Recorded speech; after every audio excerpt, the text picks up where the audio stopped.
नमस्कार। जैसा कि आपके लिए दो पाठ आपके पढ़ा दिए गए हैं और आपके सिलेबस में आपका लास्ट पाठ बचा है, साना साना हाथ जोड़।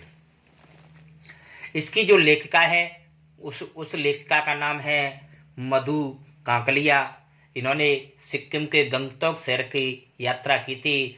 उसी यात्रा के दौरान उन्हें क्या क्या भाव प्राप्त हुए, इस बात का वर्णन इस पाठ में किया गया है।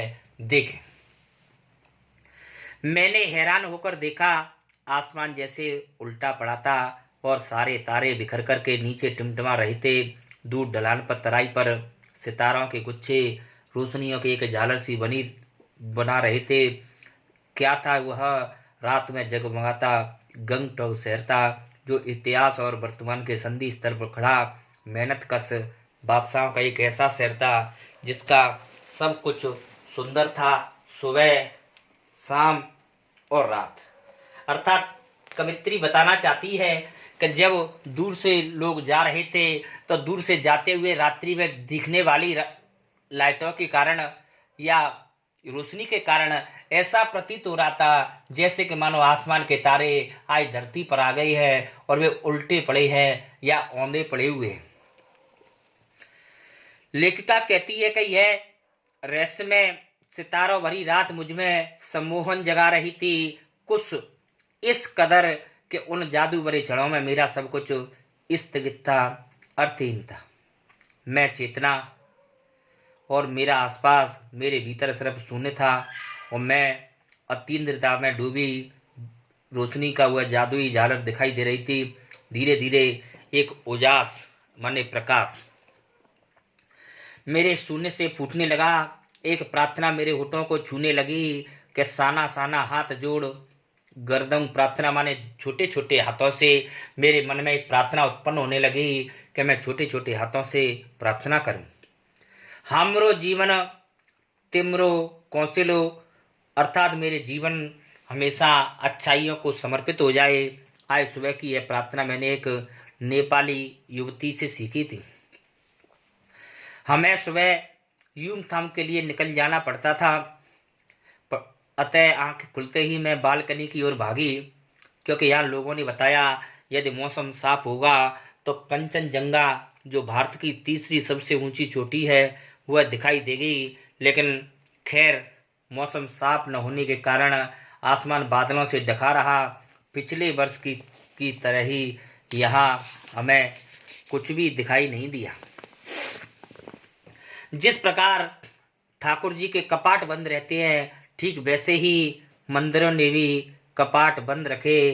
कंचनजंगा न दिखनी थी, न दिखी, पर सामने तरह तरह के रंग बिरंगे इतने सारे फूल दिखाई दिए कि ऐसा लगने लगा जैसे मानो मैं किसी फूलों के बाग में आ गई हूँ।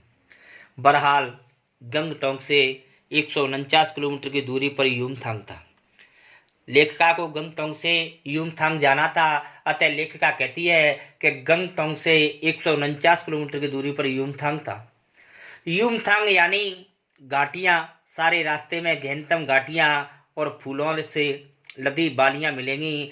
आपको ड्राइवर कम गाइड जितेन नार्गे मुझे बता रहा था कि वहाँ बर्फ़ मिलेगी। अतः मैंने बचकाने उत्साह में पूछा कि क्या भैया बर्फ़ मिलेगी कि न मिलेगी? तब उसने बच्चों की तरह जवाब दिया कि आप मैडम चलिए तो सही, आप इतनी उतावली क्यों हो रही हैं? जगह जगह फैले पाइन और धूपी के खूबसूरत नुकीले पेड़ों का जायजा लेते हम पहाड़ी रास्तों पर आगे बढ़ने लगे। एक जगह दिखाई दी जहाँ एक कतार में सफ़ेद सफ़ेद बौद्ध पताका लगी हुई थी। प्रश्न बनता है कि पताकाओं के बारे में नार्गे ने क्या बताया? तो पताकाओं के बारे में जितेन ने बताया कि ये भगवान बौद्ध की पताका हैं, जो शांति और अहिंसा का प्रतीक थी। इन पताकाओं पर मंत्र लिखे हुए थे। नार्गे बता रहा था यहाँ भगवान बुद्ध की बड़ी मान्यता है। जब किसी बुद्ध धर्म के अनुयायी की मृत्यु हो जाती है तो उसकी आत्मा की शांति के लिए शहर से दूर आते हैं और 108 श्वेत पताकाएं फहरा दी जाती है। इन पताकाओं को कभी भी उतारा नहीं जाता है, ये अपने आप धीरे धीरे नष्ट हो जाती हैं। कई बार किसी नए कार्य की शुरुआत में भी ये पताकाएं लगाई जाती हैं, लेकिन ये पताका रंगीन होती हैं। नार्गे बोलता जा रहा था, मेरी नज़र उसकी जीप पर लगी। दलाई लामा की तस्वीर पर टिकी हुई थी। कई दुकानों पर मैंने दलाई लामा की तस्वीर को लगा देखा था।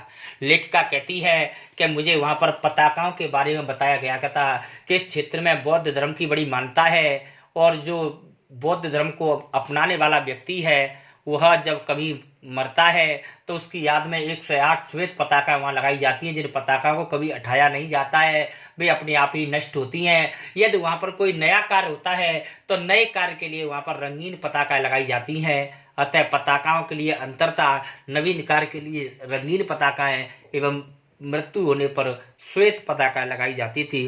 अब आपको नेक्स्ट वीडियो में पढ़ाया जाएगा। तब तक के लिए नमस्कार।